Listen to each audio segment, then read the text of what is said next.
இது புதன்கிழமை அடுப்பு சரி பண்ணுறவங்களே சொல்லியிருக்காங்க, இனிமேல் இந்த அடுப்பு ரிப்பேர் ஆகிடுச்சுன்னா புது அடுப்பு வாங்கிக்கோங்கன்னு. ஏன்னா இந்த அடுப்பு அந்தளவுக்கு வேலை வாங்கிடுச்சாங்க. எல்லாம் வால்வு அது இதுன்னு எல்லாம் நிறைய போயிடுச்சு. ஒரு 1500 ஆயிடுச்சு இந்த அடுப்பு ரெடி பண்ணுறதுக்கு. இதே தெரிஞ்சவங்கிறதுனால தான் ரெடி பண்ணி கொடுத்தேன், வேற எங்களா இருந்தால் செய்ய முடியாதுன்னு சொல்லியிருப்பேன் அப்படின்னு சொல்லியிருக்கிறாங்க. ஏன்னா இப்போ இந்த சிலிண்டர் தட்டுப்பாடு வந்ததுலேருந்து சீமெண்ணெய் அடுப்பு நிறைய ரிப்பேருக்கு வந்திருக்கான். அதெல்லாம் விட்டுட்டு உங்களுக்கு ரெடி பண்ணி கொடுத்துருக்குறேன் அப்படின்னு சொல்லியிருக்கிறாரு. அதனால் இந்த அடுப்பு இனிமேல் பத்திரமா பார்த்து பால் டீன்னு பொங்க விடாமல் பார்த்துக்கிட்டாவே ஓரளவுக்கு சீக்கிரம் அடுப்பு ரிப்பேர் ஆகாதுன்னு நினைக்கிறேன். அப்புறம் இன்றைக்கி வந்து முருங்கைக்காய் கிரேவி தாங்க செஞ்சுருந்தேன். சஞ்சு ரொம்ப நாளாக முருங்கைக்காய் கிரேவின்னு கேட்டுக்கிட்டே இருக்கிறான். அது செய்ய முடியாத இன்றைக்கி தான் உனக்கு செஞ்சுருந்தேன். அப்புறம் லெமன் ரைஸும் செஞ்சுருந்தேங்க.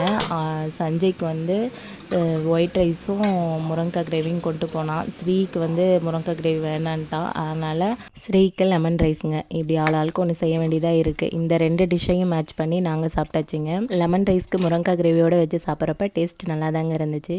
தேங்க்ஸ் ஃபார் வாட்சிங். பாய்.